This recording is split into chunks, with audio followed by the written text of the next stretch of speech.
Gravando. Então, pessoal, boa noite. Estamos aqui em mais um encontro da Associação Brasileira de Estudos de Ética Integrada. Vocês estão vendo aí a imagem de divulgação desse encontro. Hoje a gente vai falar da nova síntese na psicologia moral, com um artigo publicado pelo filósofo psicólogo Jonathan Haidt, e na minha concepção, os colegas que estão aqui podem discordar do meu entendimento. Eu acredito que esse artigo ele revela por que as democracias ocidentais estão se autodestruindo. Claro, tem um alarmismo aí dentro desse subtítulo, mas é um alarmismo para chamar a atenção de quem se interessa pelo assunto.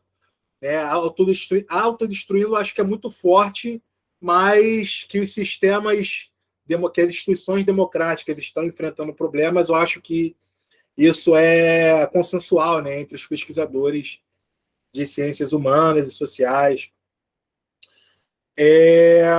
A partir do dia 15/12, ele vai para o canal do YouTube, esse encontro aqui. Está rolando agora, dia 8/12, e ele é privado, mas a partir do dia 15/12 vocês vão conseguir achar no canal do YouTube.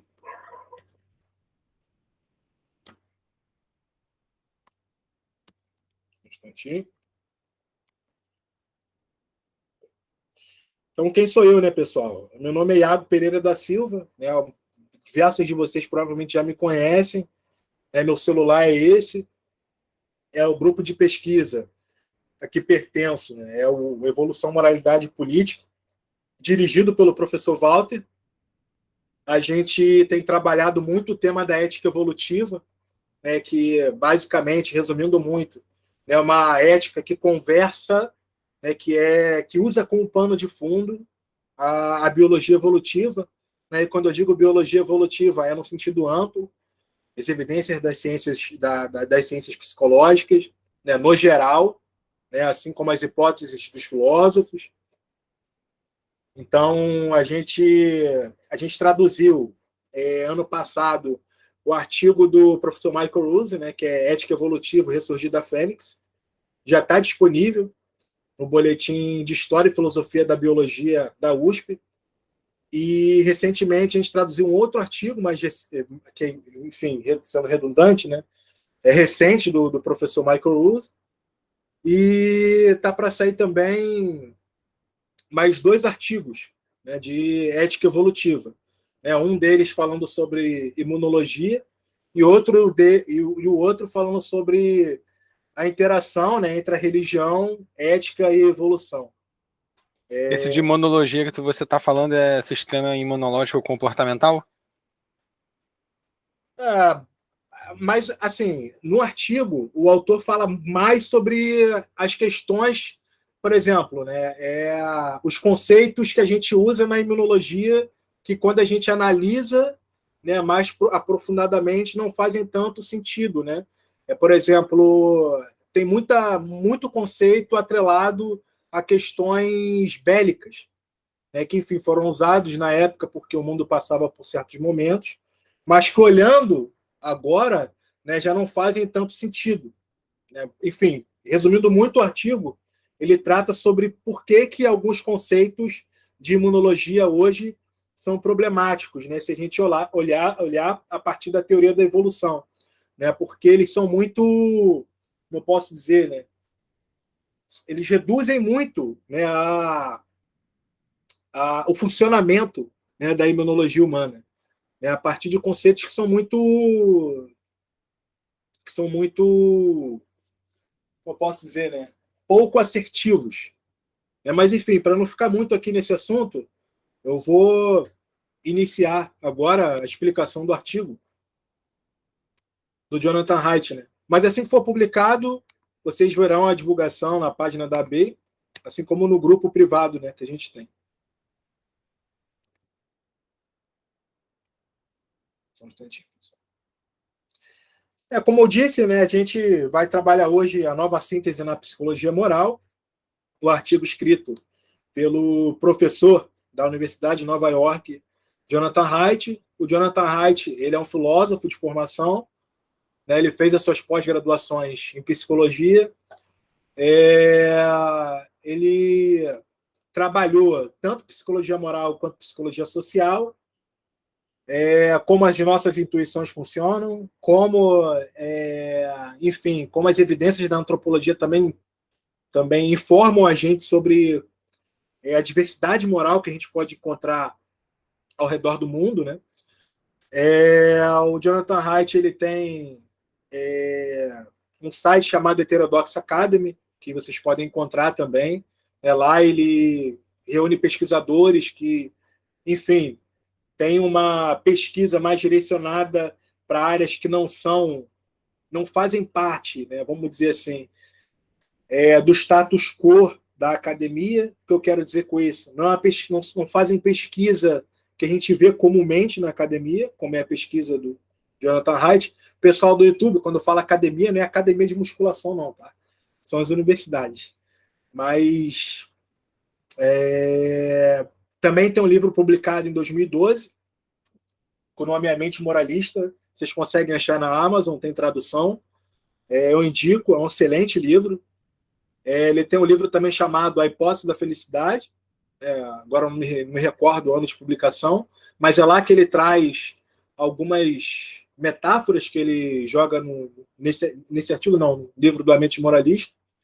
É a metáfora do condutor em cima do elefante, né? Ele traz essa metáfora nesse livro.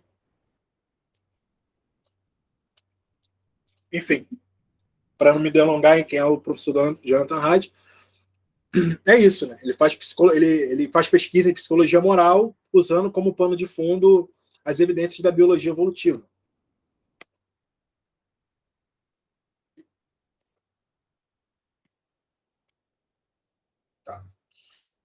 Tá, Iago, qual é o objetivo do artigo? Falou pra caramba, mas não falou do artigo. Sim, agora eu vou falar do artigo. Agora que vai começar a cereja do bolo, né? O objetivo do artigo, pessoal, foi sintetizar os 4 princípios da psicologia moral, que são a primazia afetiva, ou seja, as emoções importam tanto quanto ou mais do que, vamos dizer assim, né, o que a gente comumente considera como pensamento racional, pensamento consciente.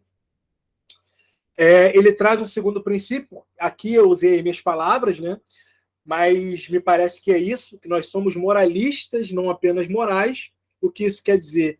Né, que nós somos julgadores, que nós defendemos o nosso próprio grupo e que nós não apenas consideramos a nós mesmos como seres morais. Por exemplo, eu tenho a minha moralidade, o Felipe tem a moralidade dele, o professor tem a moralidade dele, e eu respeito a moralidade. Não. Né? Eu sou um moralista, ou seja, eu julgo a moralidade do outro.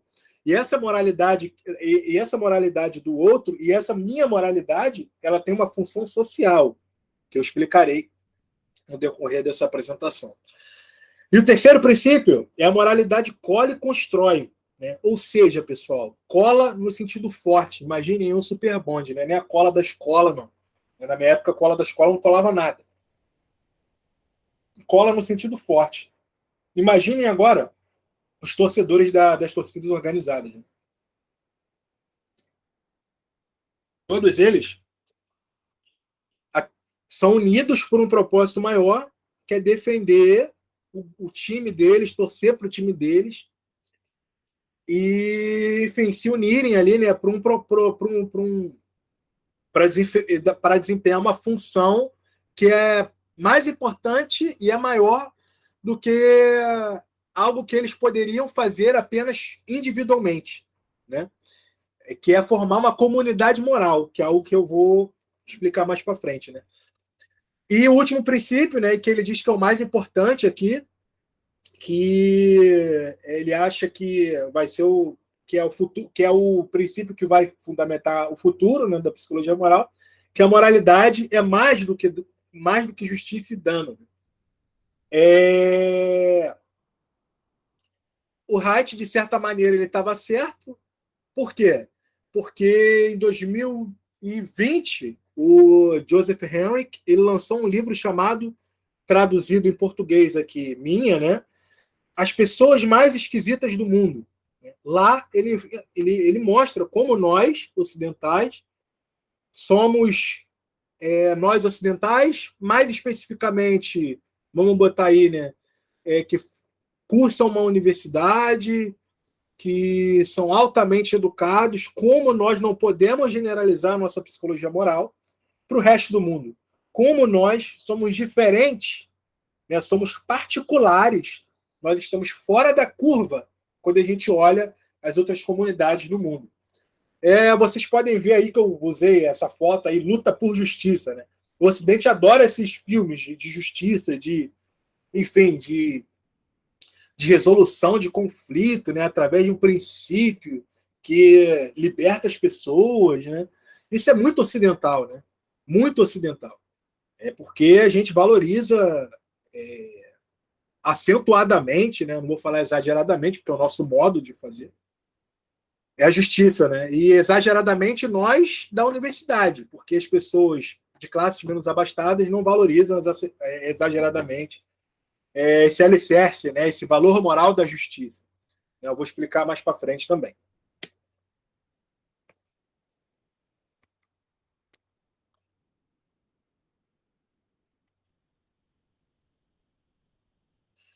E qual era o panorama, Iago? Por que houve uma nova síntese na psicologia moral? As coisas já não eram assim? Não, não eram assim.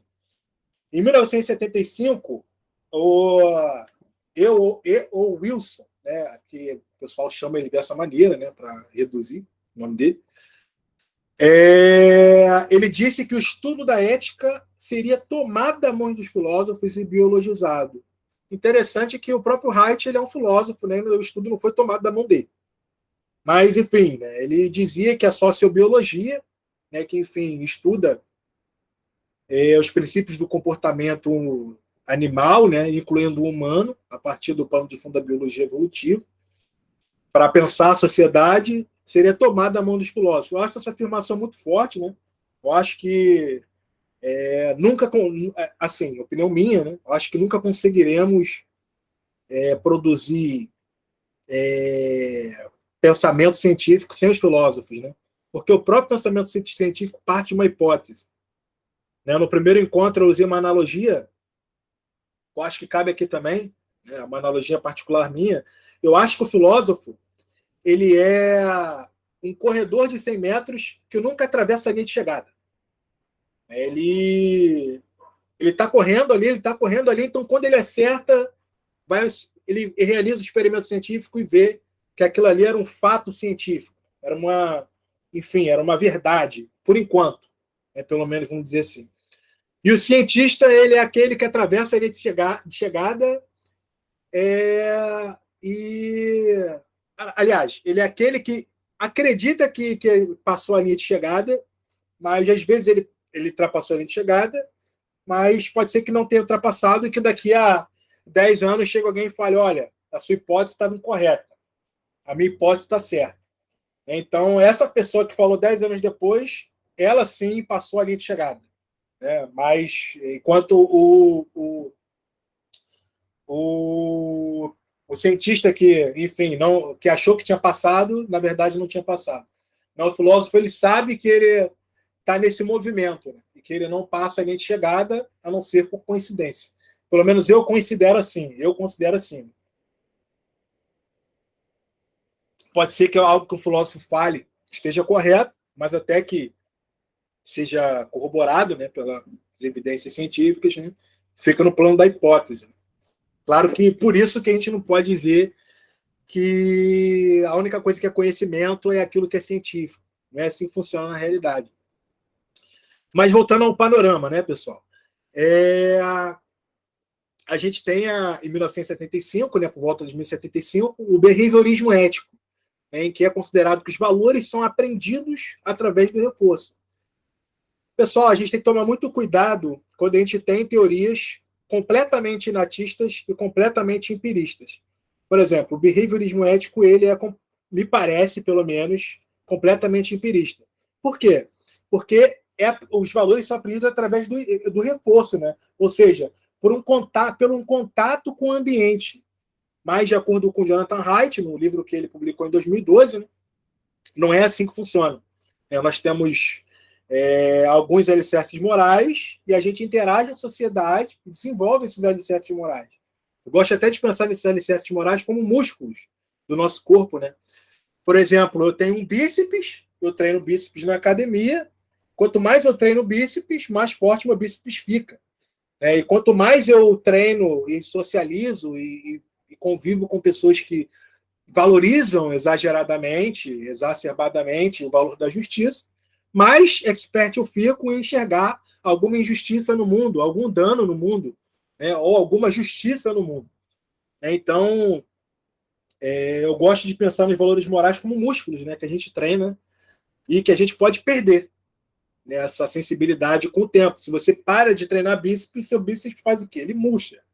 Então, se eu paro de conviver com pessoas que consideram a justiça, né, um valor principal, eu vou para um outro convívio, né, em que a família, a união grupal é mais importante do que a justiça, talvez com o tempo, né, a partir aí, a gente já coloca o behaviorismo ético, né, do reforço do ambiente, eu acabe murchando meu bíceps, né, ou desconsiderando, agora fazendo a tradução, o juízo, desconsiderando não, né, vamos dizer aí, se tornando menos especialista, né, em enxergar as injustiças no mundo. Enfim, aí a gente tem a teoria psicológica do Alex Kohlberg. Né? O Kohlberg, enfim, ele foi um psicólogo muito importante. Né? Ele focava no raciocínio verbal. As experiências sociais ajudavam as crianças a formar e a desenvolver um adequado senso de justiça. Olha essa preocupação com a justiça, pessoal.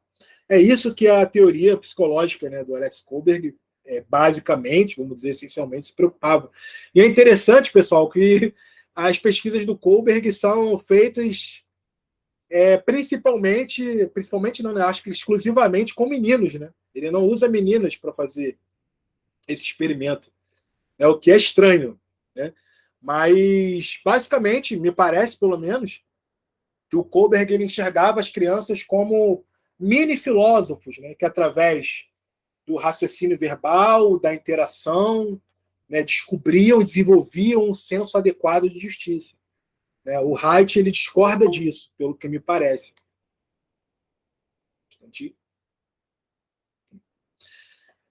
Aí a gente tem a Revolução Afetiva dos anos 1980 e 1990.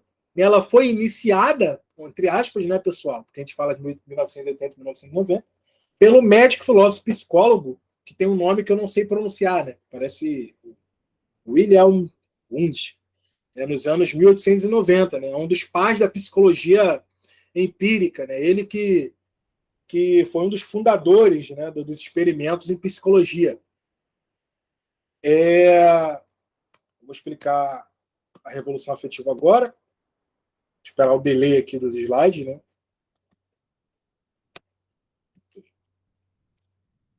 Ui, meu Deus. Espera aí. Foi. Aí a gente tem a Revolução Afetiva, pessoal. Enfim, como eu falei, né, iniciado em 1980, 1990, né, pelo Robert Sajons, né?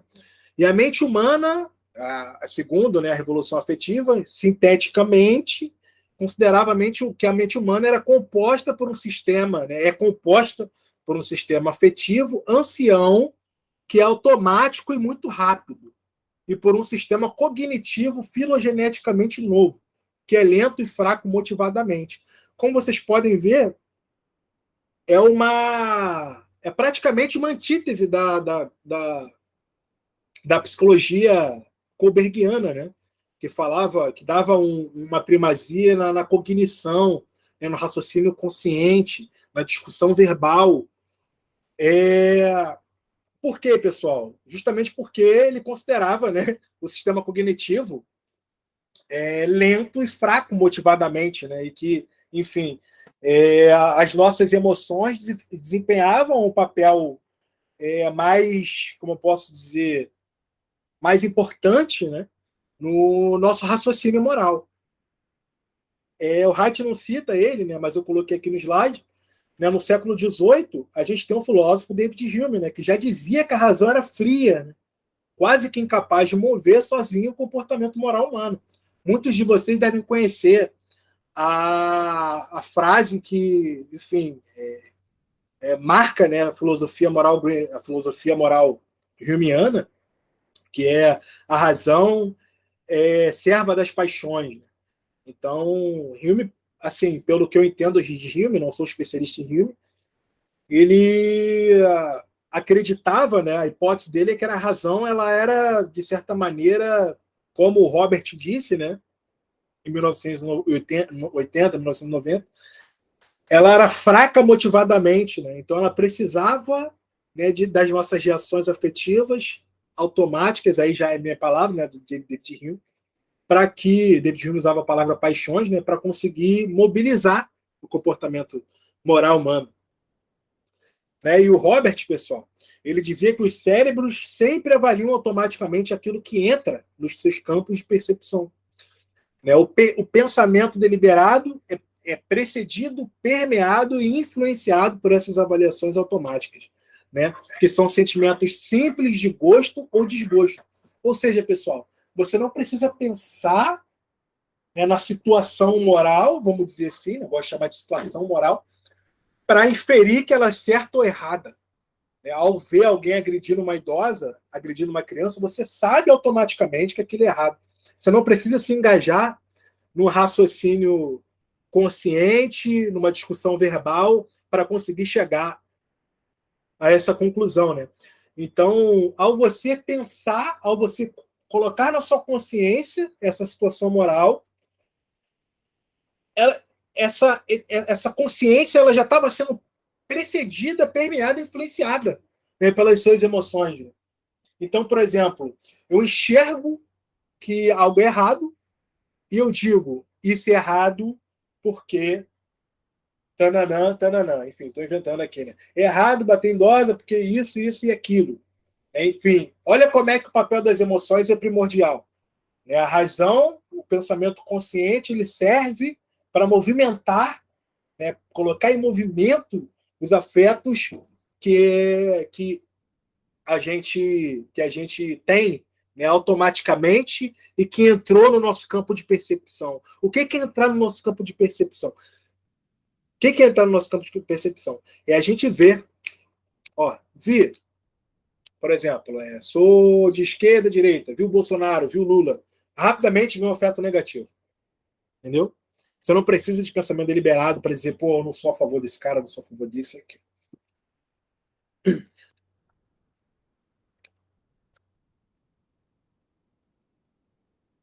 E,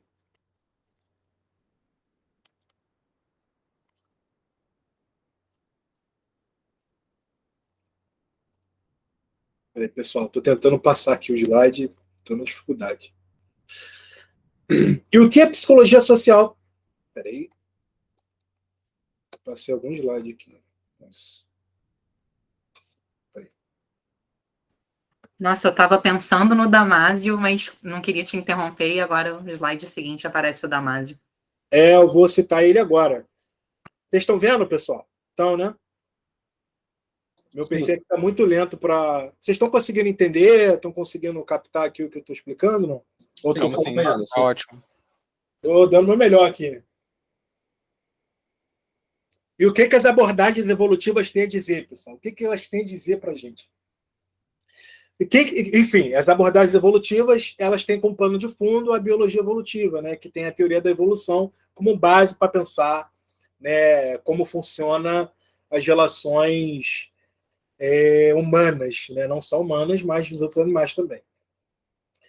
Elas sugerem, pessoal, que a primazia dos afetos, como eu disse para vocês, no que concerne ao comportamento moral, ela está correta. Lembram que o Robert falava que filogeneticamente novo esse nosso raciocínio consciente, é justamente por causa disso. Né? O que quer dizer filogeneticamente novo? Né? Que tem, a gente especula, né, apenas 100 mil anos que a gente está engajando nesse tipo de raciocínio. Né? Enquanto a gente sabe que, enfim, né, os nossos ancestrais se separaram dos ancestrais dos chimpanzés há 6 milhões de anos. Então, tem muita história evolutiva, né, de descendência para iniciar esse nosso engajamento e raciocínio consciente, deliberado, através da linguagem. Né? Então, a gente teve que, enfim, eu vou explicar aqui. Então, as abordagens evolutivas defendiam que a empatia, né, que ela é automática, fundamental para a moralidade, necessária para as nossas emoções, já estava equipada no nosso cérebro, no cérebro dos nossos ancestrais há pelo menos 5 milhões de anos. E aqui, pessoal, eu chamo a atenção para a gente diferenciar a empatia da compaixão. Por quê? Agora, claro, né, eu tenho que dizer de onde que eu estou tirando isso. O Damásio, ele chamava atenção para isso, né? Porque muitas pessoas equalizam as duas coisas, né? O que a gente poderia entender, né? Eu entendo por empatia, né, baseado no entendimento do Damásio, que é um primatólogo, né, estuda também comportamento humano, é que a empatia é a teoria da mente, né? É eu olhar para um outro organismo e especular sobre o estado de consciência que está acontecendo naquele momento, naquele organismo. Né? E o que é diferente da compaixão. Né? A compaixão, enfim, é você se compadecer pela situação de uma outra pessoa. Como vocês podem ver, a empatia ela precede a compaixão, porque sem você ter essa conexão, né, do seu sistema cerebral, vamos dizer assim, né, com o sistema, com os outros sistemas cerebrais, aqui eu digo dos seres humanos e dos outros animais, a gente não consegue sequer ter compaixão. Então, a biologia, as abordagens evolutivas acreditam, levam em consideração que o nosso aparato emocional, resumidamente, né, ele já estava em desenvolvimento, né, há pelo menos 5 milhões de anos. Gente, é incrível, né? Se você olhar para os comportamentos dos outros mamíferos, você vê que o chimpanzé ele tem uma vida emocional. E vamos falar de um mamífero que parece ainda mais distante da gente, né? Porque eu acho que chimpanzé, bonobo, a gente não discordaria muito que eles têm uma vida emocional. Vamos falar dos ratos. Né? Tem experimentos que mostram, por exemplo, que um rato que vê um outro rato, né, sendo eletrocutado, tomando um choque, levando uma punição, ele prefere, em vez de ir atrás da comida dele, de ganhar a comida do pesquisador que está realizando o experimento, ele prefere parar o choque, parar o mecanismo que está levando o outro rato a tomar choque. Ou seja, ele prefere, enfim, interromper a dor, parece o Antônio Damasio, ele parece preferir interromper a dor de outro organismo do que ganhar comida. Né? Assim, o Damasio até diz que, aparentemente, os ratos têm empatia, né? E até mesmo compaixão. Então, assim, olhando em escala filogenética, parece que o nosso aparato emocional ele está sendo desenvolvido há bem mais do que 5 milhões de anos. Né? Então, enfim, né? Tem exemplo disso em elefantes também. É isso aí. São um exemplo. Os elefantes, eles inclusive são um caso bem interessante porque eles manifestam a maioria. Quer dizer, isso daí depende do autor, né? Mas tem autores que defendem que eles manifestam, eu acho que todos ou quase todos os atributos que a gente antigamente atribuía só a humanos e só a primatas. Os elefantes parecem que tem todos. Inclusive tem alguns autores que acham que eles meio que velam os mortos, né? Eles ficam ali ao redor assim e tal, quando morre um elefante. Então, assim, de alguma forma eles entendem que tem alguma coisa diferente acontecendo. Obviamente eles não têm uma tese sobre o que acontece depois da morte do elefante, né? Mas eles de alguma forma entendem que foi o fim ali do bicho, não sei. E é interessante, Felipe, você falou dos elefantes, né? Eu gosto até de citar um exemplo dos elefantes, né? Olha só, a gente que quer ver, olha, nós somos seres humanos, deuses do planeta, o chimpanzé é outro animal totalmente diferente, né? Agora eu pergunto para todo mundo que está assistindo aqui, que vai assistir no YouTube. Você diria que um elefante asiático, um elefante africano, tem grandes diferenças comportamentais? Eu aposto que não. você chama os dois de elefante. A maioria de nós chama. E olha que incrível. Os dois são separados filogeneticamente, ou seja, olhando o passado evolutivo, né, das duas espécies, a mesma quantidade de tempo que nós, os chimpanzés. Olha que legal. Então, enfim, né, como o Felipe falou, né, assim, é incrível, né? É incrível.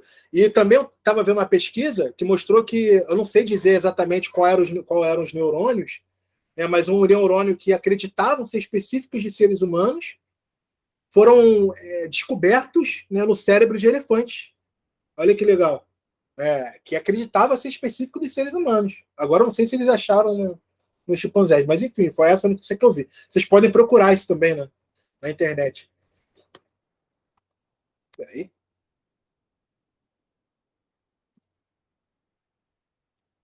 Vai, filho, passa.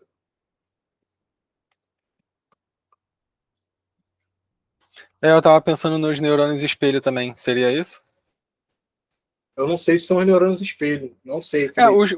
Os neurônios espelho ou algum mecanismo equivalente que funcione de maneira equivalente ao neurônio espelho, eu acho que é condição necessária para que aquela espécie manifeste esse tipo de comportamento.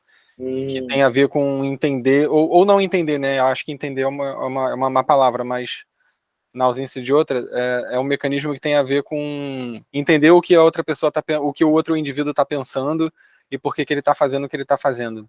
Você formula teses em uma teoria de funcionamento interno do outro indivíduo para inferir. Da mente, né? São envolvidos na teoria da mente, seria isso? Isso, teoria da mente, Isso é conhecido empatia, como teoria da mente.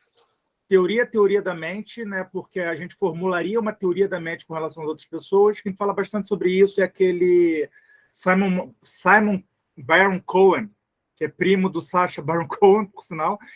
E também tem o Simulation Theory, que é do Alvin Goldman, que também, né? Normalmente são as duas que são contrapostas. Uma é que a gente produziria uma espécie de teoria da mente, onde uma psicologia popular de outra pessoa e o outro é meramente uma simulação mesmo. E daí tem muitas possibilidades com relação à ideia do neurônio espelho, mas neurônio espelho foi descoberto, por exemplo, em chimpanzés. Pô, muito legal, gente. Muito legal. Vocês podem ir comentando, tá? Não tem problema me interromper, não. Acho que é interessante para mim. Até eu consigo beber uma água. Mas o que a psicologia social tem a dizer, gente? Ela sugere também, né, que a primazia dos afetos, no que concerne ao comportamento moral, está correta. Né? Ela apoia essa tese. Né? E, além disso, o mais importante, ela ajusta um dos possíveis problemas que haveria ao contrastarmos a cognição com os afetos, né? No sentido de separar o afeto da conexão da cognição, como se apenas a cognição fizesse processamento de informação. O que eles dizem na verdade, a melhor maneira de a gente considerar o funcionamento da nossa psicologia moral é pensar que os afetos também são um tipo de cognição, que é processamento de informações. Nesse sentido, pensemos na seguinte divisão: intuição moral e raciocínio moral. A intuição moral é rápida e afetivamente motivada. O raciocínio moral é frio, ele é um processo consciente e é menos afetivo. Depende menos dos afetos, mas ele é embebido por eles. Por quê? Até quando a gente não considera que a gente está sendo levado pelos nossos afetos, muitas vezes a gente pode estar sendo levado pelos nossos afetos. Eles são tão rápidos que talvez a gente nem perceba. Por exemplo, o próprio preconceito, né? Se a gente for parar para pensar, a pessoa jura que não está sendo preconceituosa, mas ela está sendo preconceituosa. Porque, enfim, né, esse afeto que é rápido, motivado, quase que instantâneo, já redirecionou, né, o raciocínio da pessoa, né, em relação ao preconceito.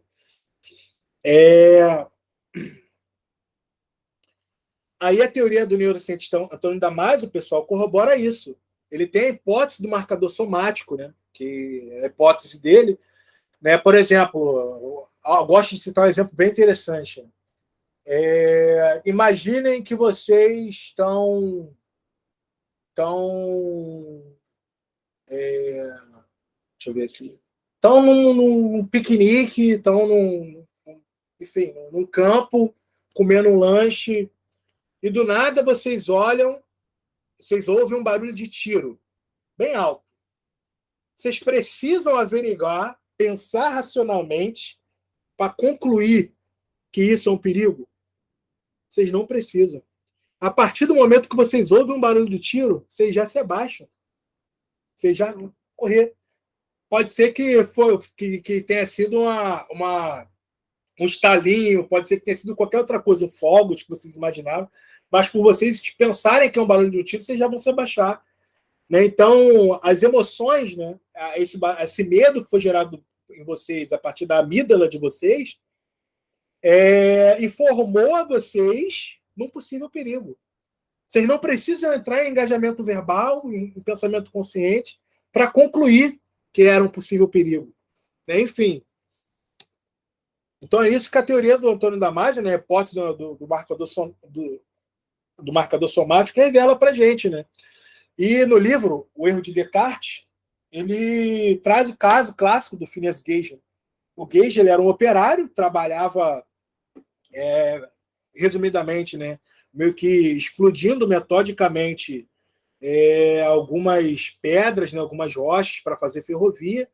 Né? Infelizmente, ele teve um acidente trágico, em que vocês podem olhar aí, né, uma barra de ferro atravessou o crânio dele, mais especificamente o córtex pré-frontal, e mudou o comportamento do Gage. Né? Mudou. Ele era um homem cordial, um homem que chegava no horário do trabalho, um homem que tratava bem as pessoas, se tornou uma pessoa indisciplinada, uma pessoa que não conseguia ficar no emprego e que tratava e abraçava e, enfim, assediava, né, vamos dizer assim, no dialeto nosso, né, o Gage viveu, se não estou enganado, no século XIX, outras pessoas na rua por nada, assim. Ele simplesmente fazia.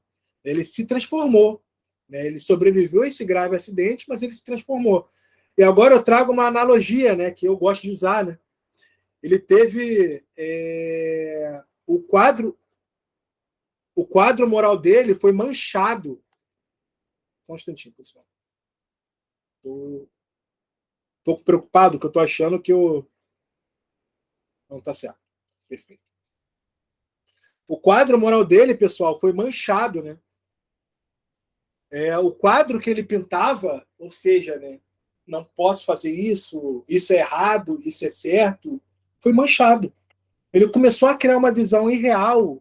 Quando eu falo irreal aqui, é não compartilhada pelos os outros seres morais, né, do mundo moral. Né, o raciocínio dele estava ok, estava completamente funcional, mas o sentimento dele, a reação afetiva dele, usando uma palavra melhor, se tornou inexistente. Ou seja, por exemplo, eu estou completamente endividado, estou tendo que pagar uma fatura de R$2.000 no cartão de crédito. Eu vejo R$2.000 ali, da minha mãe, da minha avó, de uma outra pessoa, e eu sei que é errado, já sinto uma aversão a pensar na possibilidade de pegar esses R$2.000 que eu estou vendo ali. O Gage ele já não conseguia ter essa reação afetiva. Ele era o ideal racional. Né? Por quê? Agora eu estou extrapolando para o que o Haidt fala, né? No livro dele, A Mente Moralista. Porque as emoções não atrapalhavam o raciocínio dele. Mas aí que tá, as emoções elas não atrapalham o raciocínio, né? Elas ajudam, elas permeiam o raciocínio. Então, o quadro moral dele, vocês estão vendo o desenho do quadro aí, né, era preto e branco. Ele não via cores, ele não via valores, ele não via sentimento. Né? A gente gosta muito de atrelar sentimento à cor. Então, o quadro dele estava preto e branco. Interessantemente, ainda mais o Haidt traz no artigo também, expõe, né, que o Antônio Damasio, para quem não sabe, ele é um neurocientista. Né, ele faz pesquisa em neurociência, né, ele é médico, se não estou enganado, e ele tem as pesquisas dele revelam, né, que pessoas que têm um dano, né, no córtex pré-frontal, mais exatamente na área ventromedial, que faz uma conexão, né, entre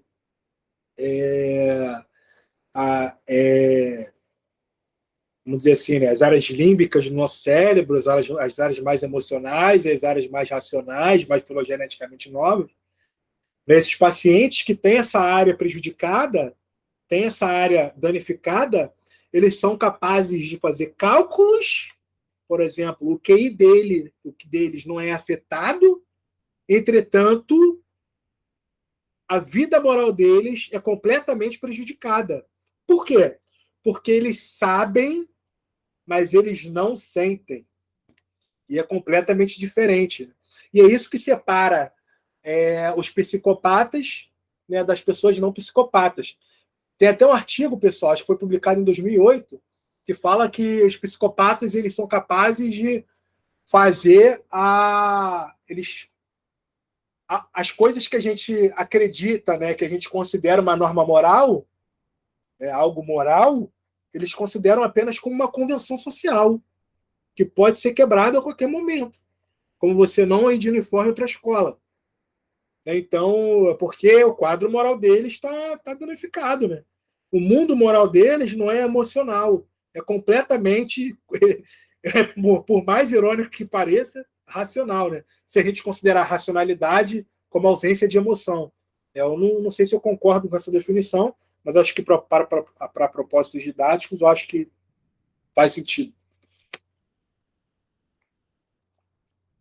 Eu lembrei de um exemplo que eu acho que é interessante, que tem a ver com isso que você está falando, de uma situação com uma pessoa. Eu li em algum lugar, não me lembro agora a referência, não saberia dizer, mas de uma pessoa que falava: minha mãe morreu.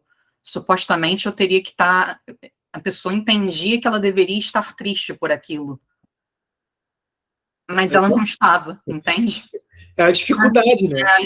Quando as mães morrem, normalmente, né, a gente, teoricamente, fica triste, assim, mas estava descolada do afeto. Exatamente. É muito legal isso, né? Assim, eu li um pouco de psiquiatria nos últimos dias, eu até indico aos psicólogos, e eu acho que é todo mundo, né? Serve para todo mundo.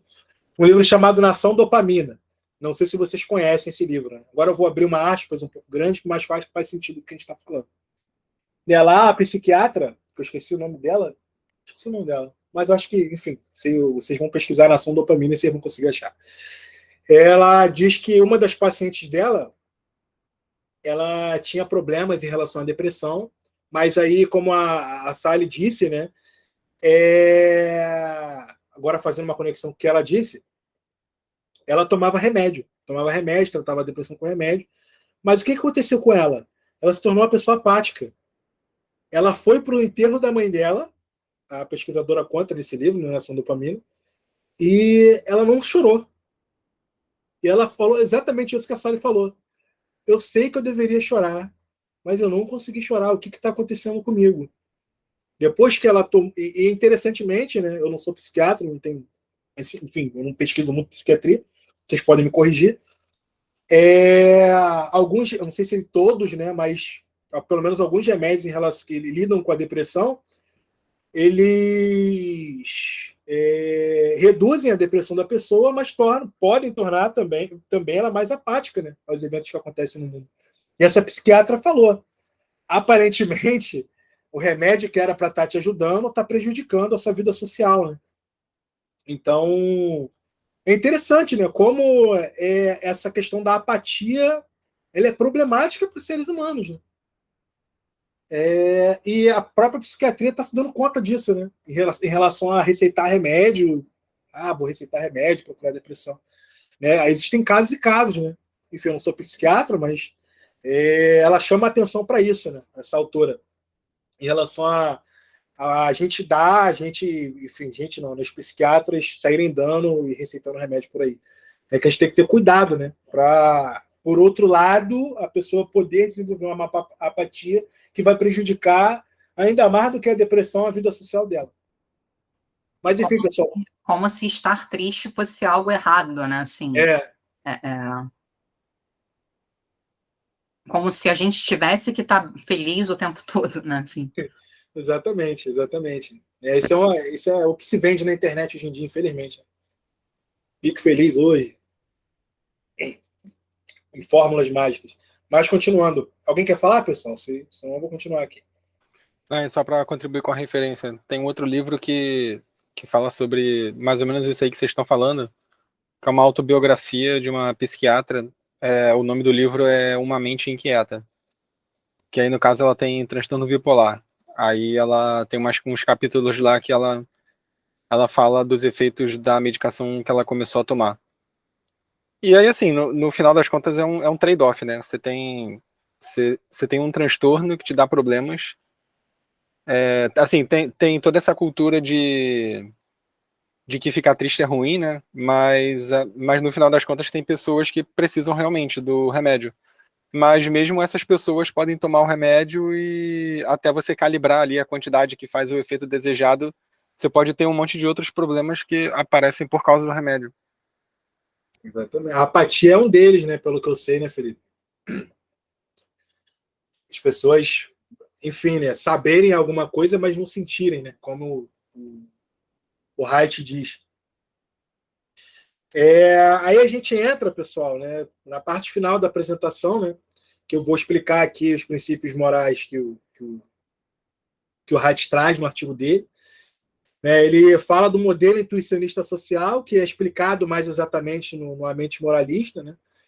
Que, enfim, né, o primeiro princípio é que a intuição moral vem primeiro, né, e o raciocínio moral vem depois. Ou seja, a intuição moral rápida, quase que instantânea, carregada afetivamente, ela vem primeiro, né, e o nosso engajamento consciente diante de uma situação moral, ela vem depois. Ou seja, a primazia afetiva, né? Esse primeiro princípio, né? Ele explica, ele dá nome, né? Ele dá nome não, né? Ele explica a primazia afetiva, né? E aí eu uso a analogia do quadro moral pintado, né? Eu gosto de usar essa analogia, eu gosto de trabalhar muito com analogia, pessoalmente, né? É que raciocinar para explicar porque o quadro é verde e amarelo, né? A gente tem que raciocinar para explicar o porquê que o quadro é verde e amarelo. Você chega para uma criança e você tem que ensinar qual é a cor. Ó, esse quadro é verde, esse quadro é amarelo. E a gente é excelente em explicar por que o nosso quadro moral, né, agora indo para a moralidade, é uma obra de arte e por que a arte dos outros não vale nada. A gente trazendo isso para a arte, né? Eu estou lendo a biografia do Leonardo da Vinci, então estou metido artista, né, recentemente, mas basicamente isso, né? A gente é especialista em dizer que a obra de arte dos outros não vale nada. Ah, não, ó, como que a mulher está usando burca? Ela deve ser completamente infeliz. Aí você chega para a mulher, você está infeliz? Não, eu estou bem. É claro que existem mulheres lá que se sentem oprimidas com isso. Mas a gente pinta um quadro moral e tem certeza, esse quadro é uma obra de arte. Essa maneira que eu considero a moralidade não pode estar errada, não. Porque isso aqui é opressão. Eu pergunto para a pessoa, tá se sentindo oprimida? Não, tô bem pra caramba, cara. Tô muito bem, assim. Nossa, eu poderia estar melhor. E tu fala, caramba. Então é isso. Né? Tem esse quê de subjetividade, né, entre as culturas. Então a gente é especialista, né, pessoal, em praticamente julgar a obra de arte, né? Julgar a nossa arte como obra de arte e dizer que a arte dos outros não vale nada. E é sempre essa dificuldade para conseguir passar o slide. Me lembrou o comentarista esportivo irlandês que falou que as dancinhas dos jogadores brasileiros eram uma falta de respeito. Aí, exatamente. O quadro moral que ele pinta é completamente diferente, né? Aí eu vou falar para vocês que quando eu jogava futebol eu tinha essa exata impressão. Eu ficava puto quando eu levava gol e aí o cara ficava imitando o bicho, dançando. Eu achava uma falta de respeito. Felipe, mas eu acho que ilustra, né, um pouco isso que o Iago está falando. Porque é um bando de garotos jovens comemorando um gol numa Copa do Mundo. Como é que você vai se meter? Não pode comemorar gol, então? Não, isso daí eu também acho errado. Não acho que tem que ter uma regra proibida de comemorar, não. Você pode até, você era goleiro, né? No caso, contextualizando, tomou um gol, o cara comemorou na sua frente, é compreensível. mas daí a querer proibir isso torna uma coisa um pouco complicada, né? Eu acho que ilustra o que o Iago está falando, né? A pintura do quadro, né? A pessoa tem certeza ali que é uma obra de arte. Eu tenho certeza. É uma obra de arte. O que é engraçado é que, desculpa, é que nesse caso que ela trouxe, o cara que na realidade começou a criticar também há um tempo atrás, ele literalmente deu uma voadora no joelho de um cara, você vê o joelho dobrando, ele basicamente acabou com a carreira do cara. Um jogador muito violento, é. Exatamente, e ele diz, eu não tenho nenhum remorso de ter feito isso com ele, porque ele disse que eu era mentiroso e ele mereceu. Ou seja, um cara que estourou o joelho do outro cara, acabou com a carreira do outro cara, chega e diz, não, essa dancinha é desrespeitoso. Pelo amor, né? Exatamente. A gente está aqui, né, em estudos sobre a ética, a moralidade e tal, acho que é um exemplo muito bom da hipocrisia humana, justamente. Não, eu posso dar uma opinião sobre esse ponto também, porque eu acho que dá para argumentar em cima disso, né? Não é só uma coisa que o cara de outra cultura não vai entender a nossa e pronto. Dá para argumentar, né? Porque a gente que é brasileiro, a gente sabe que o cara que está dançando, ele não está pensando no adversário, ele não está zombando o adversário. Ele não está dizendo assim, olha só, eu fiz um gol em você, olha só, né? Que é a impressão que eles têm. Mas sabe que ele não está pensando nisso, ele está só extravasando uma alegria. Exatamente. Que não entende essa alegria do brasileiro, entendeu, né? Eu lembro quando eu estava na França, que eles mostravam o pessoal dançando samba no estádio, e eles não entendiam por que eles estão alegres desse jeito, né? Eles estão comemorando. Então, aí, nesse caso, você pode argumentar, explicar para eles que eles estão interpretando de forma errada. Então, o meu ponto é assim, dá para argumentar em cima, entendeu? Quem entende melhor na cultura pode argumentar e explicar que não, você está interpretando errado, né? Não precisa ser uma coisa meramente subjetiva que não tem como argumentar, né? Tem outros exemplos, por exemplo, aquelas vaias nos Jogos Olímpicos, que aquilo eu acho que é desrespeito, entendeu? Mas ali você pode argumentar. Por quê? Porque a vaia é direcionada para o adversário, né? Ele está intencionalmente, né, diminuindo, depreciando o adversário com a vaia, né? Mas a comemoração dançante não tem essa intenção, né? Então você pode... tem espaço para argumentação, meu ponto é esse, né? Não precisa ser uma coisa assim que não tem como, ele não vai entender e não tem jeito, né? É subjetivo, mas dá para argumentar. Isso é que eu acho, assim. E ainda tem a questão da reatância psicológica, né? Porque certamente isso vai acentuar a vontade dos meninos. Quer dizer, eu não acho que eles vão dançar mais por causa disso, mas ninguém vai deixar de dançar e todo mundo vai continuar dançando. Além de ser um comentário, né, incompatível com a carreira dele enquanto atleta e que ilustra essa questão de sermos moralistas, né? Dele moralizar a alegria dos meninos ali numa Copa do Mundo e tal, ainda traz a reatância psicológica, né, que é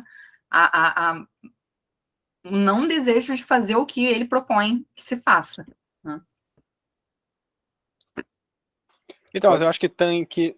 eu acho que a gente está discutindo duas questões e está tratando como se fosse a mesma. Uma questão o que explica a dancinha? Quais são os mecanismos sociais, emocionais, cognitivos, sei lá, o que for, que explica a dancinha? Isso é uma coisa, isso é um dilema. O cara fez a dancinha por causa de XYZ. Outra coisa é correto ou não fazer a dancinha?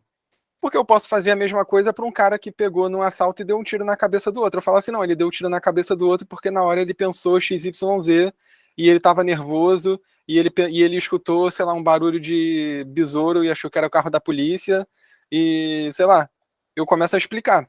Mas aí a questão é correto ele ter dado tiro na cabeça do cara ou não? São duas questões diferentes, a gente não pode tratar como se fosse a mesma. Eu não sei se eu uma entendi. questão é explicativa, a outra questão ela tem a ver com a moralidade do ato. Então a dancinha é explicável, eu não tenho dúvida disso. A gente pode explicar. Mas a questão é correto o brasileiro fazer a dancinha ou não? Ou é correto qualquer um fazer a dancinha quando mete gol ou não? Então eu acho que são questões diferentes. Eu posso explicar a dancinha e falar que eu acho que está errado fazer. Entendeu? Mas aí que tá, essa própria pergunta eu já acho esquisita. A própria pergunta, é correto fazer a dancinha? Eu já acho uma pergunta esquisita, porque a gente não está na esfera normativa de dizer comemora-se gol dessa maneira, ponto.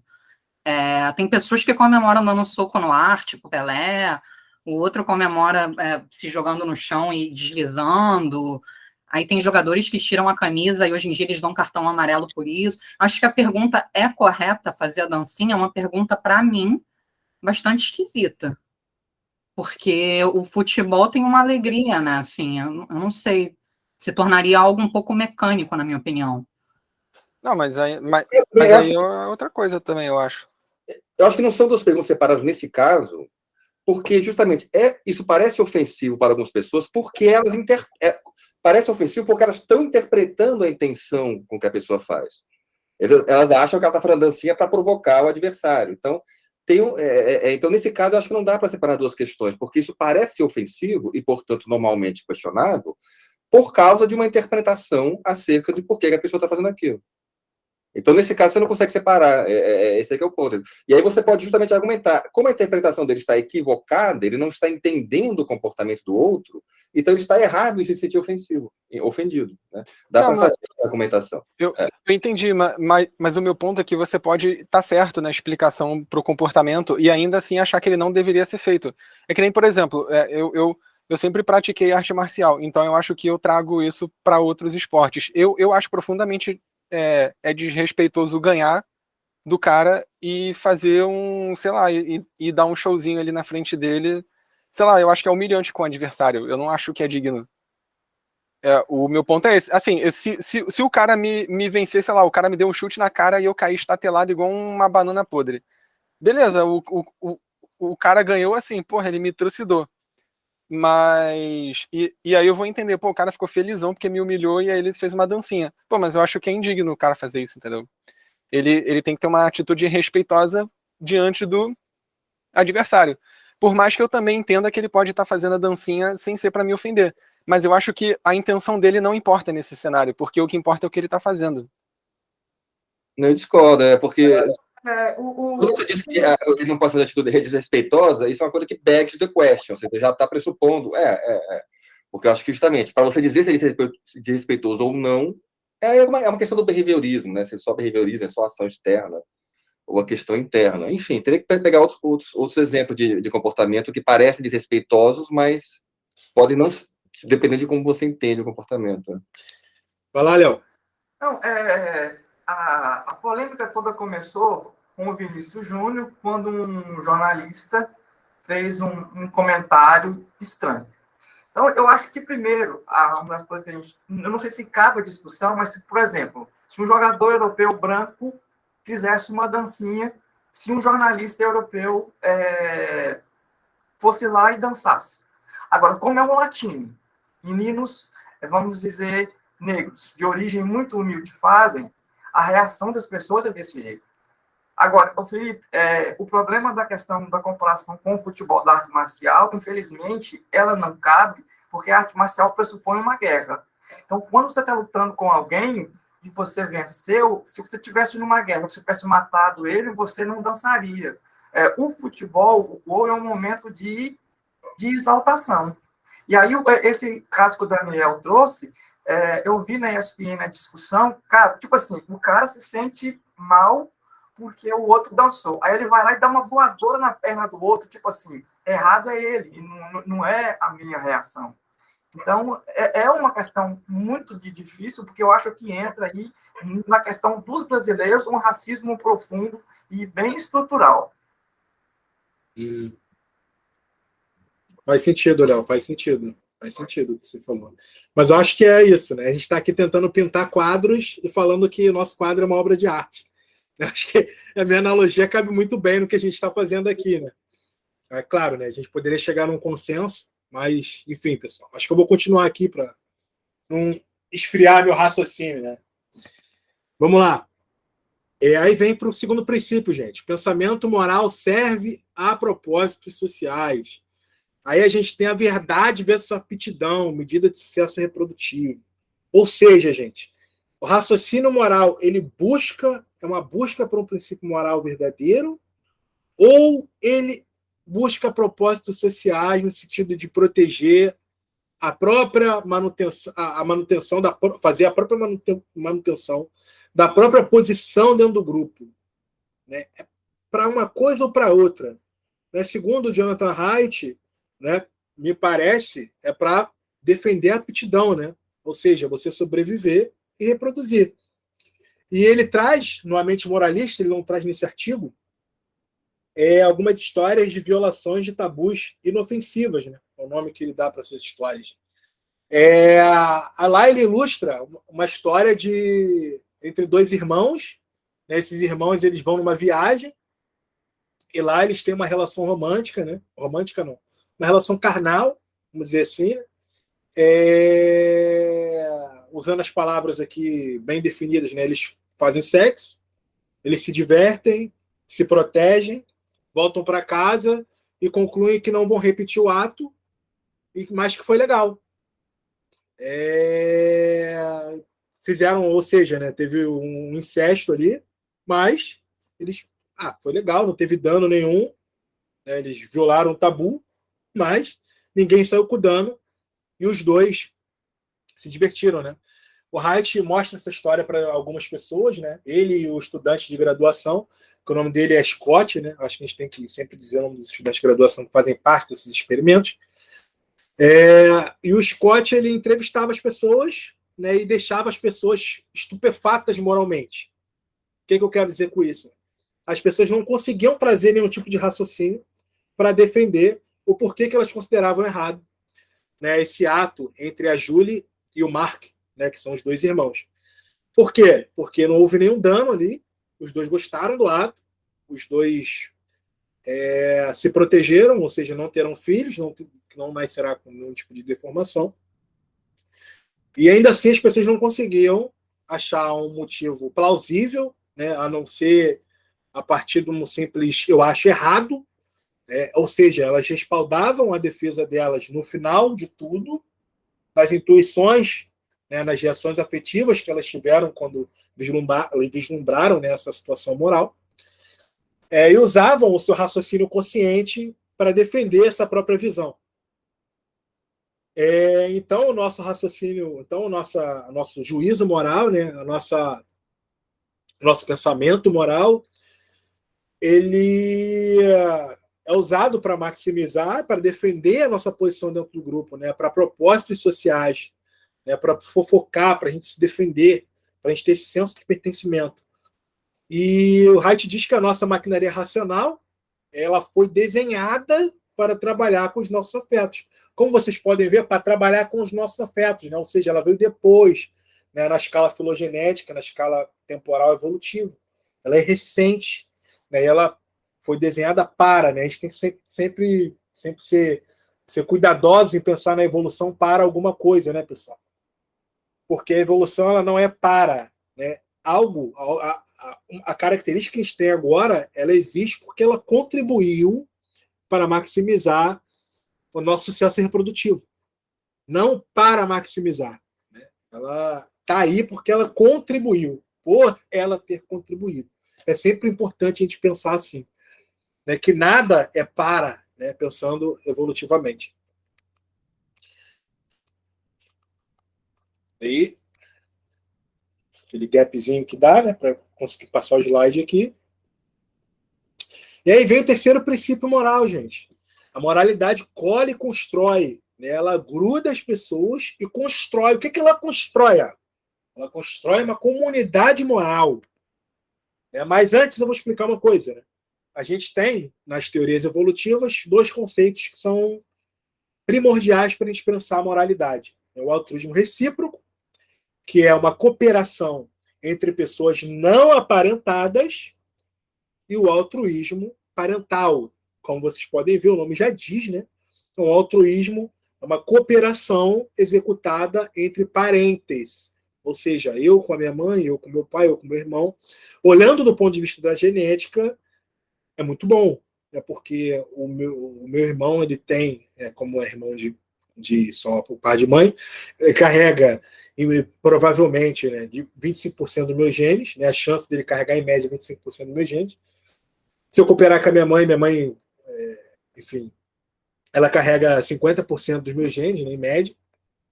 Então, é assim que funciona o altruísmo parental, né? E o altruísmo recíproco é porque eu coopero com o Felipe, por exemplo, e depois ele retribui essa cooperação e a gente trabalha junto, né? Eu maximizo a minha taxa de sucesso reprodutiva, a minha aptidão, e ele maximiza o dele depois.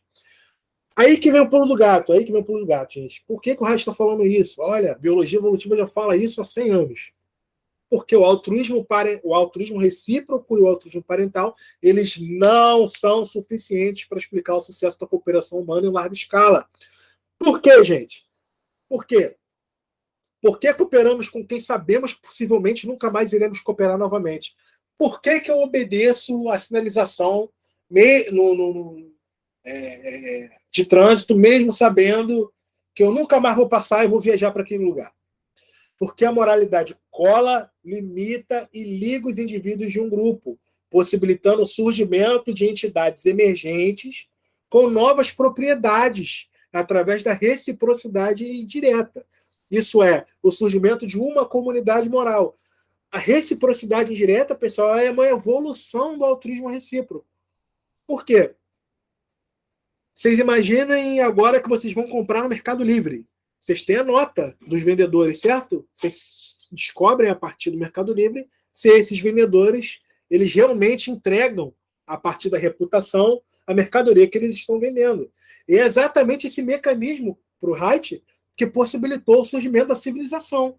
A reputação. É assim que ela controlou, é assim enfim, que a civilização controlou os indivíduos que as pesquisas chamam de free rider. Né? Imagine um psicopata. Né? Ele seria ele se daria muito bem numa civilização, né? Porque, enfim, ele coopera ali e você nunca mais vê ele. Ele coopera não, né? Ele angaria os recursos, você nunca mais o vê, mas aí você perde seus recursos e ele ganha recursos, ele não devolve não tem essa reciprocidade. Mas aí que tá, quando ele tem uma reputação, quando ele fica mal falado, ele não vai conseguir cooperar de novo. E é esse mecanismo que a gente usa, né? Por exemplo, as delegacias elas se comunicam, né, tem a ficha criminal de alguém e as delegacias se comunicam para fazer uma apreensão, para prender um criminoso, a partir de uma reputação de alguém que já cometeu algum ato, né, possivelmente, da reputação de alguém que já cometeu possivelmente um ato.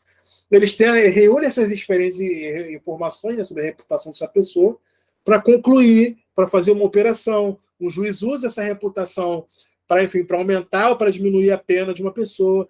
Então, a reputação foi um mecanismo, né, criado pela civilização para resolver esse problema, né, dos agentes que não cooperavam. E aí entra, gente, no tópico da coleta, caça e faz guerra, né, que era o que a gente fez ao longo da nossa história. Né? Essa é a hipótese, né, que a gente já entrou nessa dinâmica de guerra antes, né, do desenvolvimento da agricultura, né? Ou seja, antes de 10 mil anos atrás. E a religião e seleção de grupo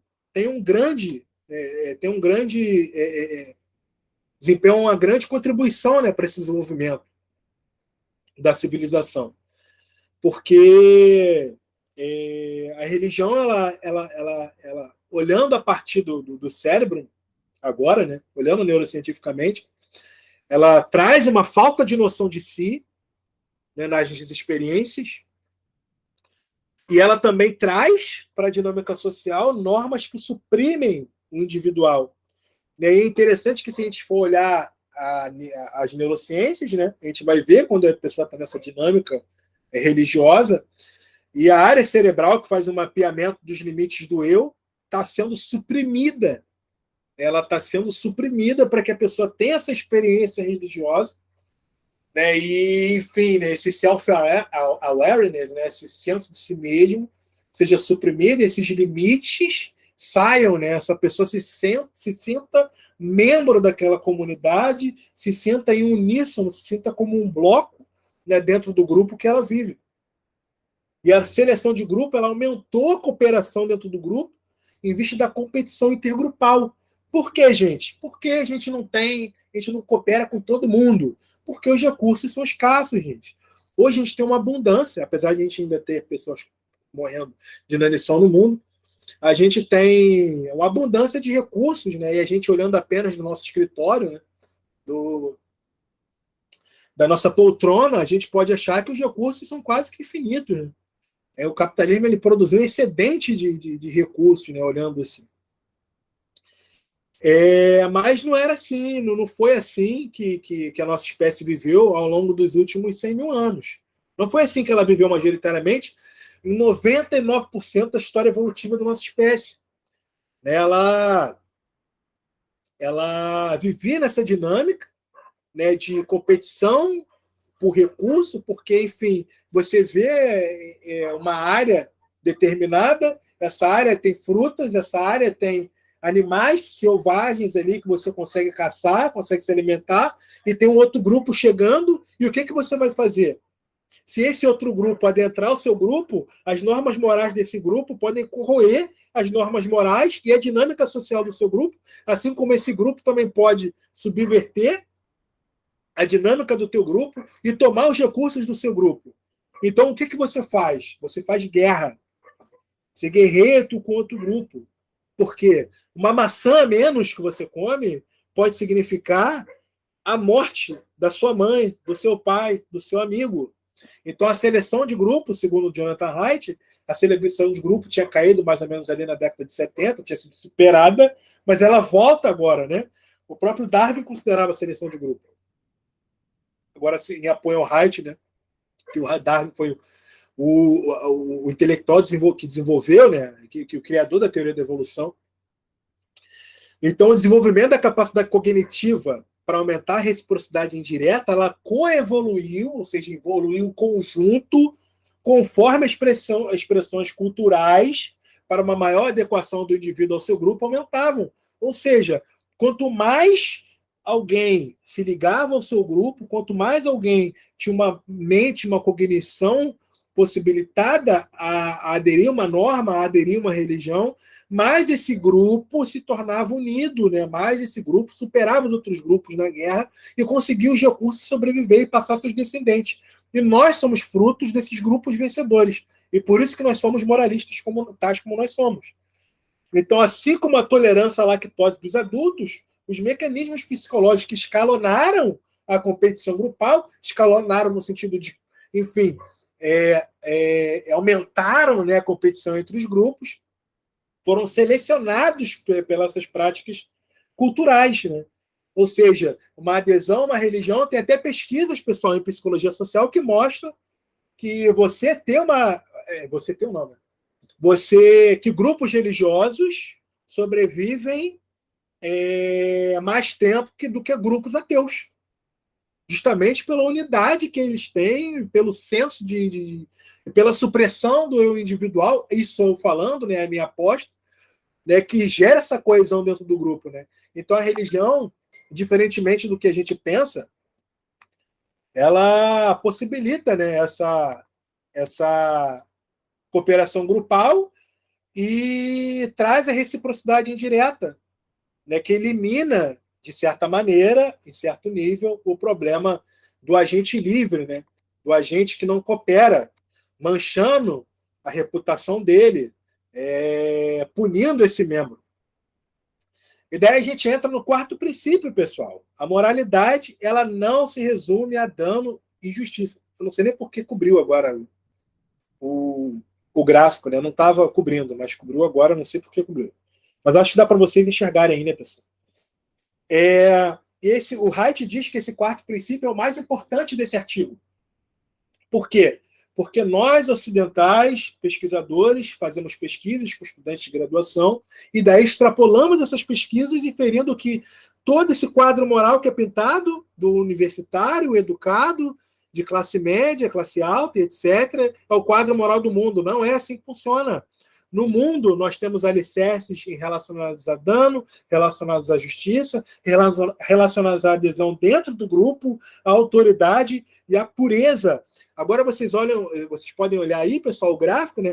Vocês veem que quanto mais liberal, usando agora um dialeto abrasileirado, vamos dizer assim, quanto mais esquerdista uma pessoa menos ela se preocupa com outros alicerces morais, com outros valores morais. Quanto mais conservador uma pessoa mais ela considera outros alicerces morais. Então a gente pode acabar achando que a pessoa que não faz parte do nosso grupo social, ela está errada, vendo-a como um alienígena perdida no espaço, perdida na Terra, que não está entendendo a situação. Mas, na verdade, ela está pintando um quadro moral mais colorido do que o teu.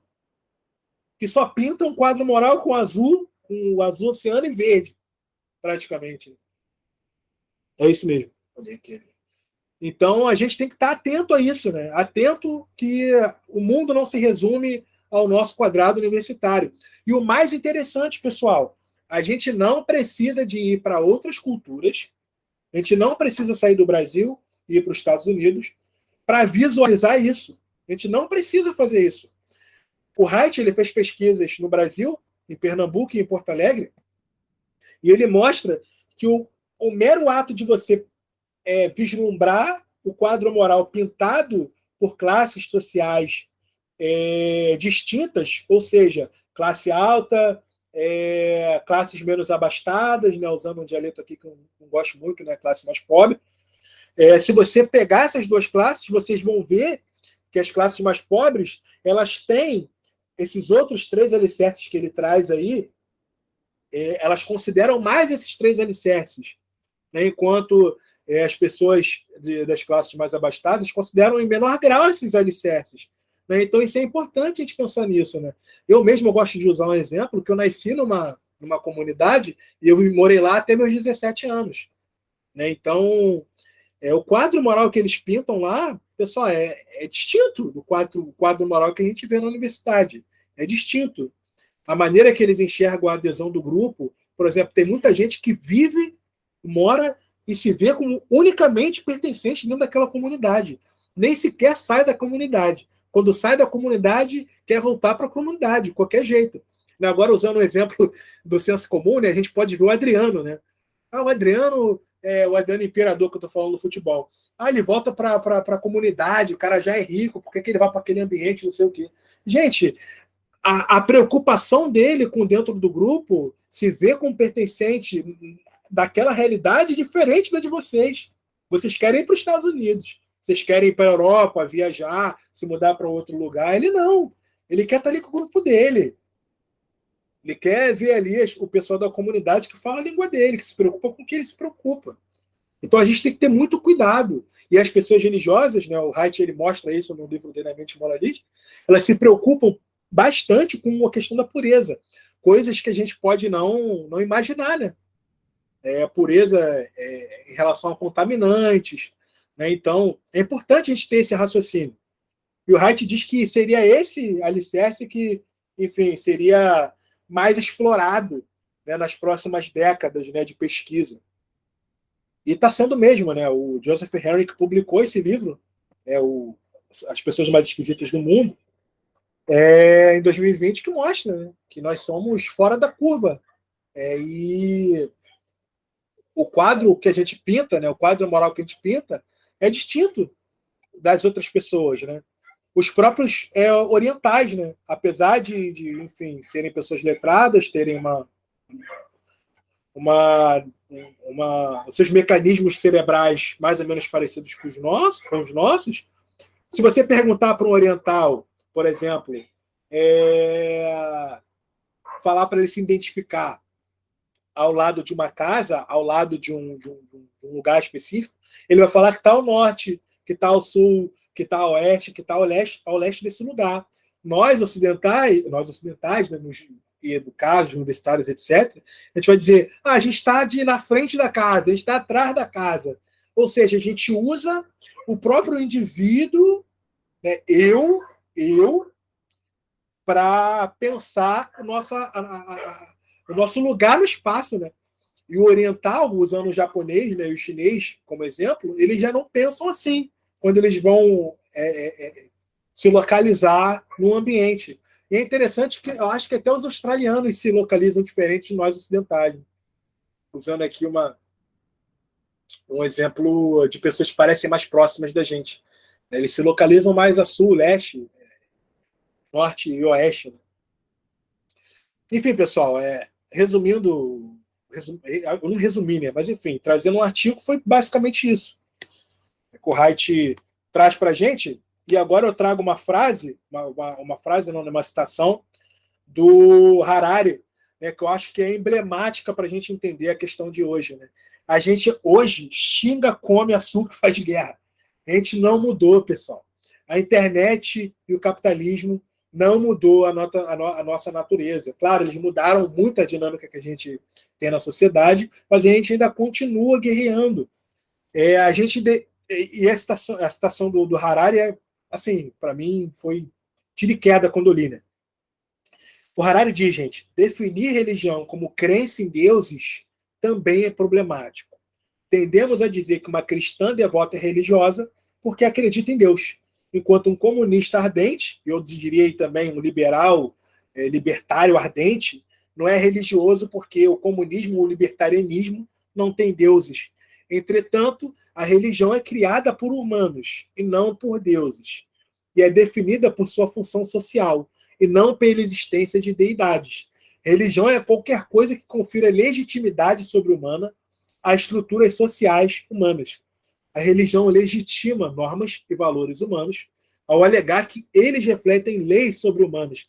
Eu faço uma aposta aqui com os senhores, eu nunca li um estudo sobre, mas eu aposto com vocês que se a gente pegasse alguém que faz um juízo moral, alguém que é extremista e faz um juízo moral, provavelmente os mecanismos cerebrais funcionando ali seriam muito semelhantes, ou talvez iguais, à maneira que os mecanismos cerebrais funcionam quando a pessoa faz um juízo em relação à religião a que ela pertence.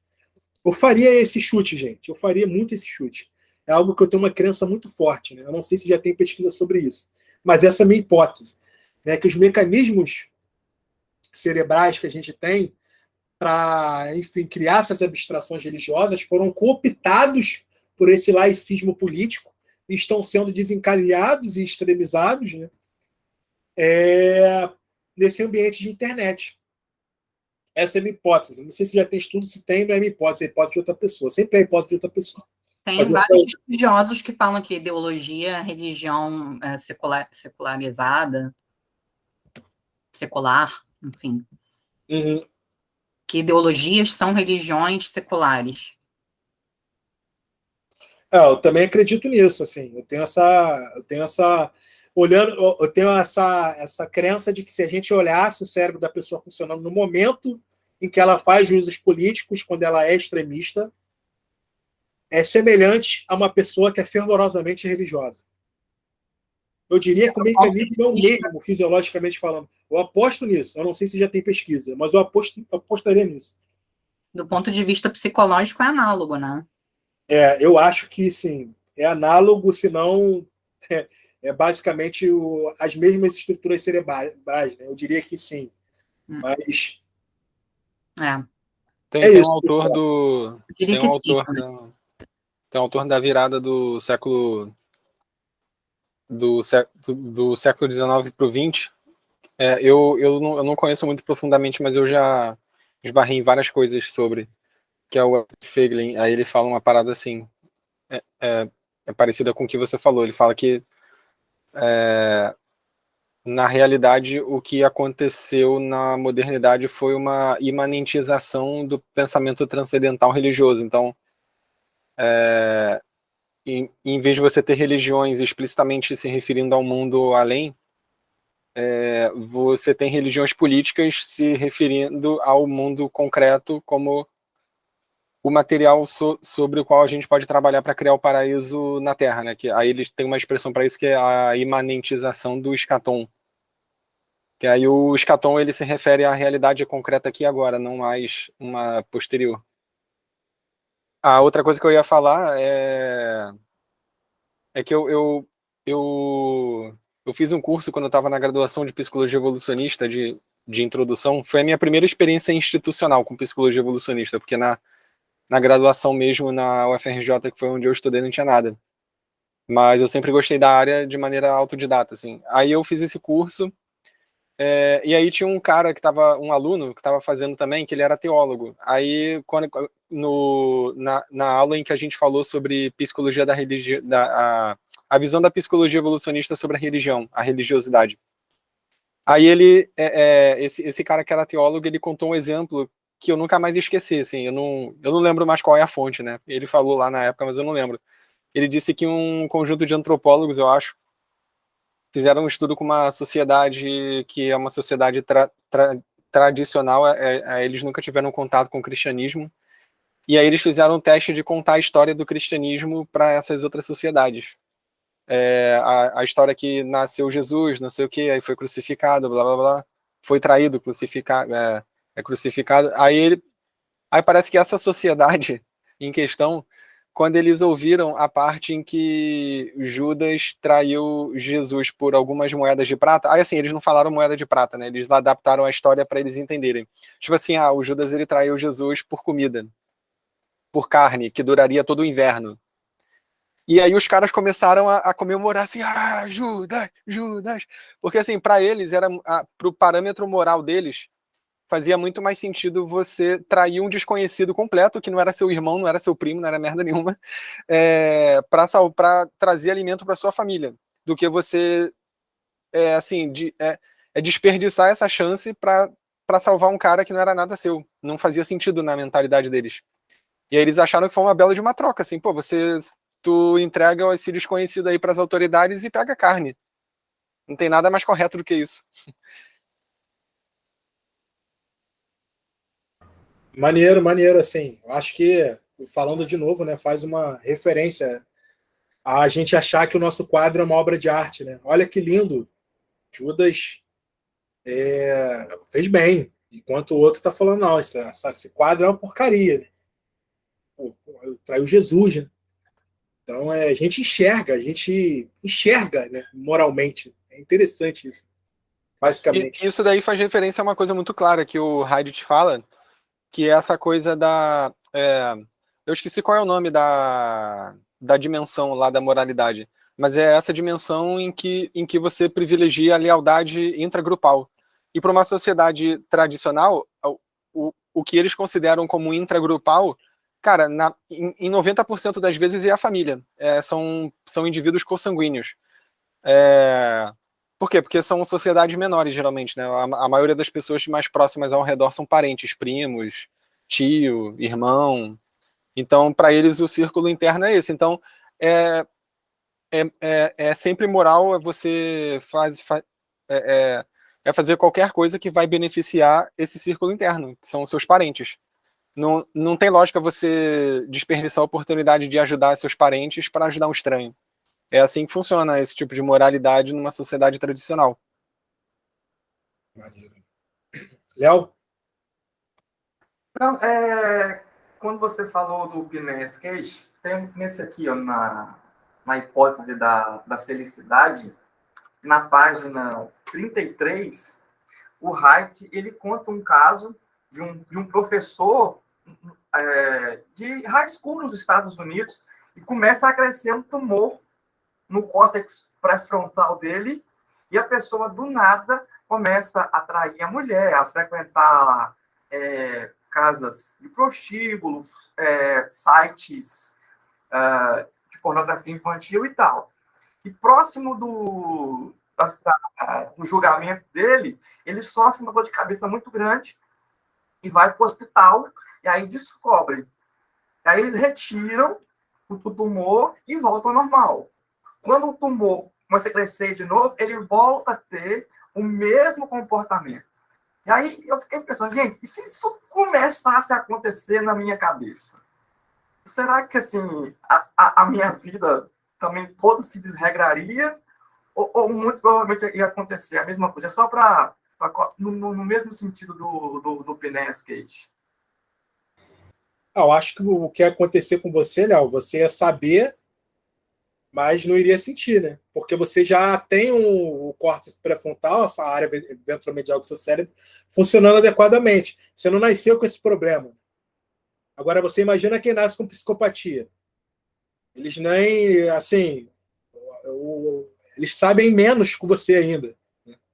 Você sabe ainda mais porque você já teve esse sentimento, então você já interiorizou bastante esse movimento que você faz entre imoralidade emocional e racional. Essas pessoas que não nasceram assim estão assim, ferradas para fazer isso. E é interessante que se a gente pega pesquisas em criminologia, a gente vê que psicopatas, ao contrário do que se pensa, eles são pessoas que são, basicamente, eles mudam de lugar, eles transitam muito. Né? Eles não ficam num lugar específico. Eles arrumam um emprego aqui, saem daqui, vão para outro emprego, saem do outro emprego, vão para outro emprego.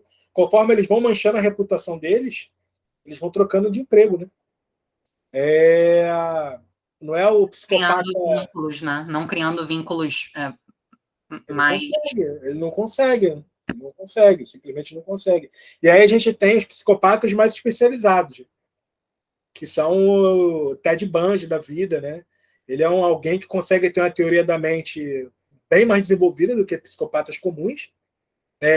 As atividades do córtex pré-frontal dele em relação à regulação comportamental funcionam bastante, né? Então ele consegue regular bastante o comportamento dele. Alguns psicopatas não conseguem regular. E ele consegue. Por isso que ele assim, conseguiu matar tantas pessoas, né? Aí o pessoal fala, ele não consegue regular. Claro que consegue regular o comportamento.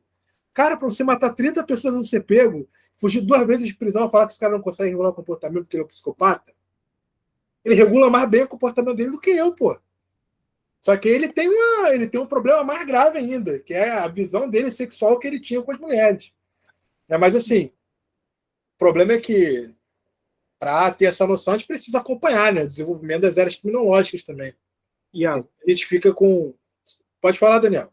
Não, desculpa. Rafael, você vai falar alguma coisa sobre esse tópico da psicopatia? Sim, você pode falar primeiro. Tem certeza? Não, Tá, já que você insistiu, eu vou falar então. Vai lá. Não, eu ia comentar, porque essa questão do psicopata me lembrou o utilitarismo do Green nas tribos morais, que ele fala, mas é interessante por causa disso. Esse ponto de que os juízes morais têm um elemento emocional, né? Isso pode ser interpretado de várias maneiras diferentes, né? Você pode levar um tipo de ceticismo, né, de que juízes morais não são confiáveis, né, porque tem um fator, um viés, né, o emocional gera um viés, então distorce o juízo moral, né?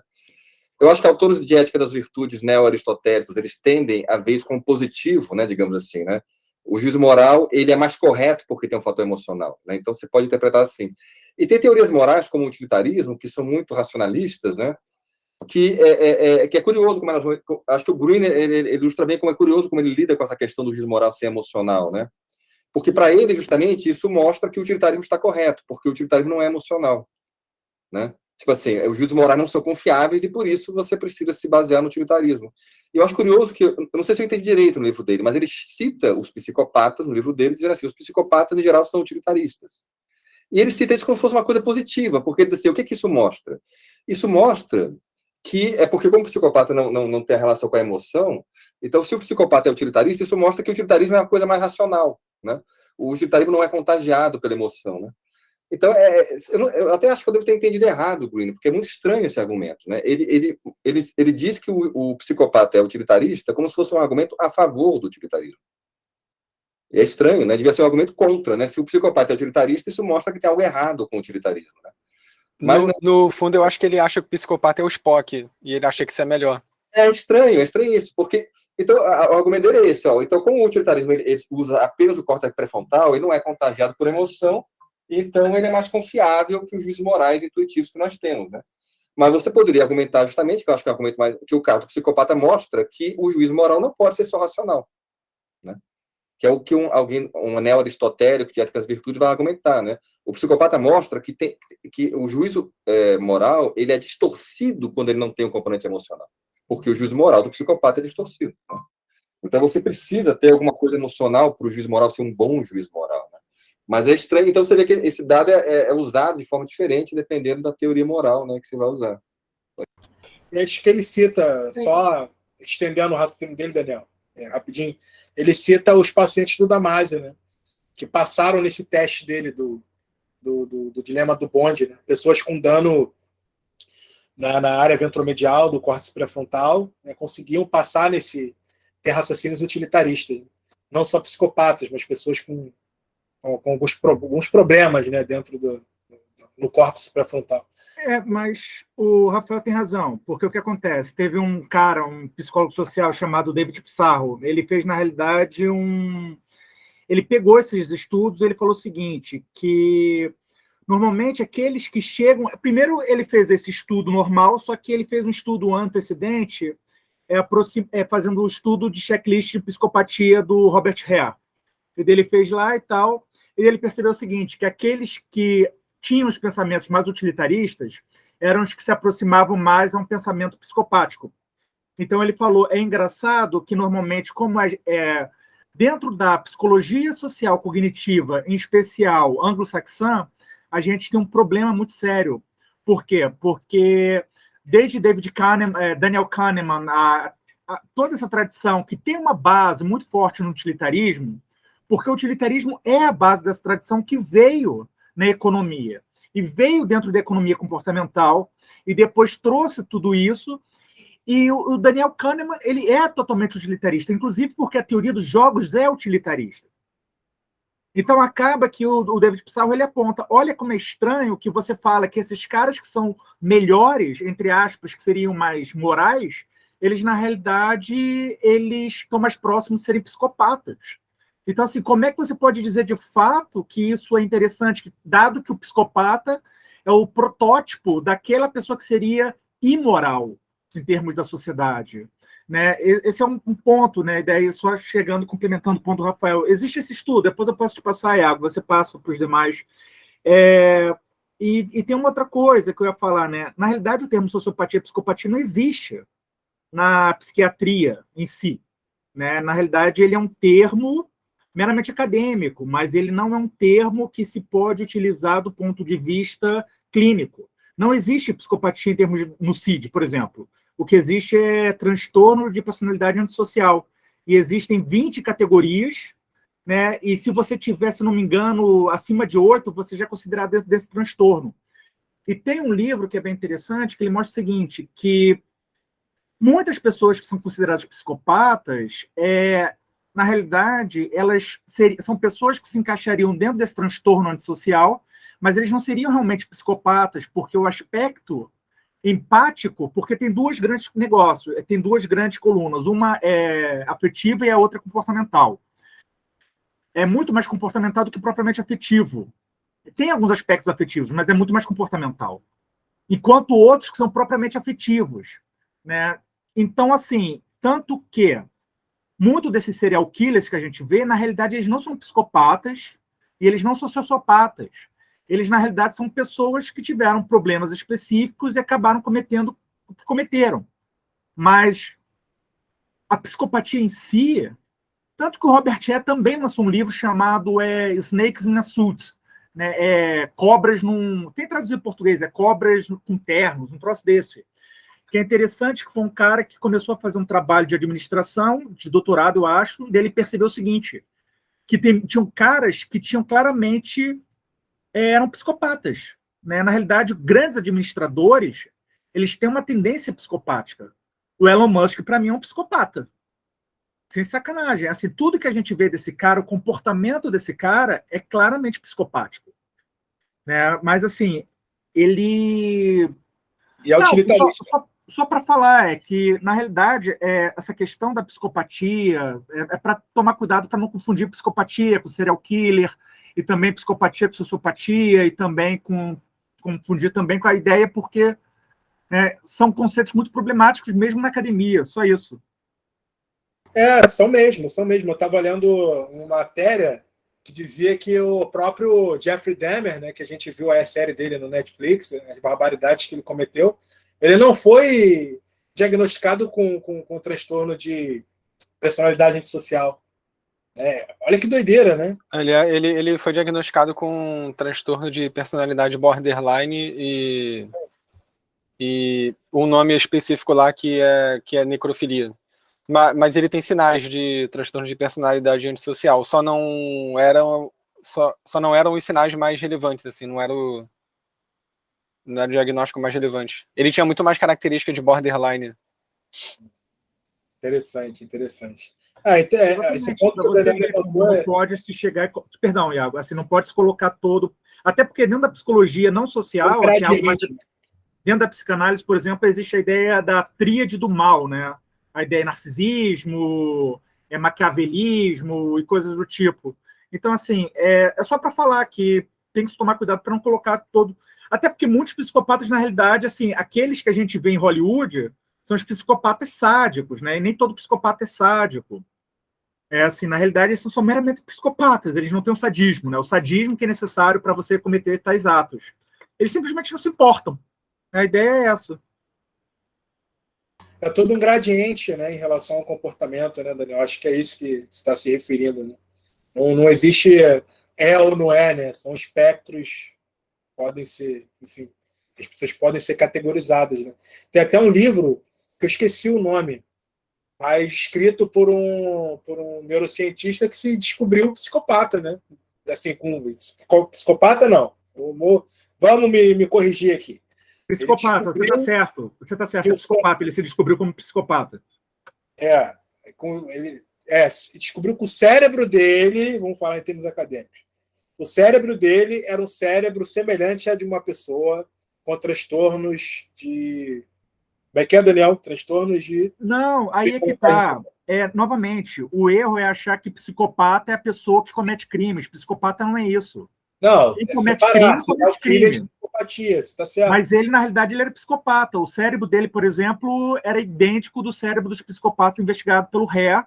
E, se eu não me engano, ele só não...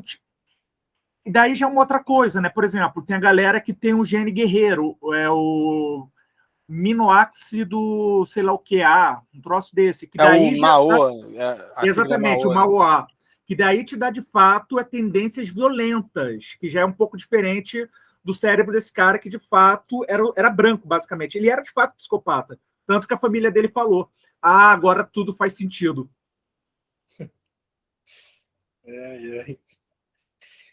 Mas é isso, pessoal. Alguém quer fazer mais algum comentário sobre a aula? Eu vou parar a gravação aqui e a gente pode conversar sobre alguma outra coisa. Não? Então, pessoal, vou falar agora para o pessoal do YouTube, tá, gente? O encontro o segundo encontro foi esse, né? Espero que vocês tenham gostado. E o próximo encontro será daqui a 2 semanas. Os encontros são quinzenais, né? São a cada 2 semanas. E o próximo encontro, o professor Rafael, que está aqui na chamada, vai ser ele que vai apresentar e basicamente vai tratar, agora do que eu lembro, né, do porquê que as evidências da psicologia são importantes para a filosofia moral, né? Da psicologia experimental, mais exatamente. E um abraço.